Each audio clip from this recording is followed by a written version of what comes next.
Pada hari ini, sidang perdana Judicial Review di Mahkamah Konstitusi tentang Undang-Undang Nomor 11 Tahun 2020 Cipta Kerja dilakukan uji material oleh para pemohon, dalam hal ini adalah kelompok KSPSI Andi Gani dan KSPI yang mewakili kaum buruh.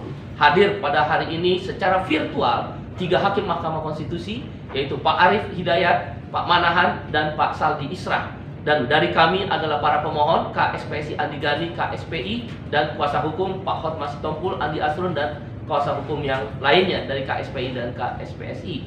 Dalam kesempatan ini sidang perdana majelis hakim meminta dan memberikan pendapat dan memberikan nasihat kepada para pemohon untuk melakukan perbaikan-perbaikan terhadap legal standing maupun pokok perkara. Dan dari kuasa hukum menyampaikan resume uji materi terhadap pasal-pasal yang digugat.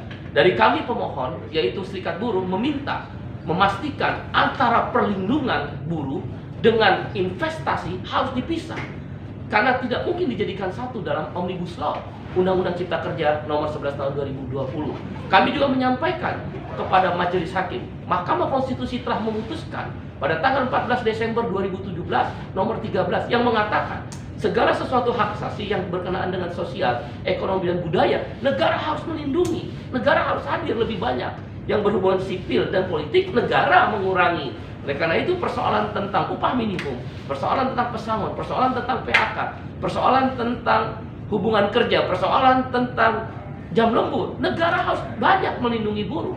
Nah, di dalam Undang-Undang Nomor 11 Tahun 2020 justru negara mengurangi itu. UMSK dihilangkan, UMK dibikin bersyarat, pesangon dikurangi nilainya.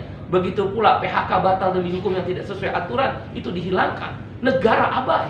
Dan menurut Mahkamah Konstitusi yang pernah diputuskan itu adalah sudah tidak boleh lagi dilakukan. Dalam Mahkamah Konstitusi keputusan yang lain juga Januari 2012 bahwa outsourcing tidak boleh mengurangi hak buruh. Oleh karena itu kami meminta dalam kesempatan itu sesuai keputusan Mahkamah Konstitusi yang pernah yang lalu, yaitu tentang outsourcing, tentang karyawan kontrak tidak boleh dilakukan seumur hidup karena jangka waktu yang dihilangkan, periode dihilangkan, dan jenis pekerjaan untuk outsourcing dihilangkan. Majelis Hakim Mahkamah Konstitusi dalam sidang perdana ini memutuskan 14 hari ke depan akan dilakukan sidang lanjutan. Sidang lanjutan itu adalah akan membahas pokok-pokok perkara yang akan diujikan. Demikian, terima kasih.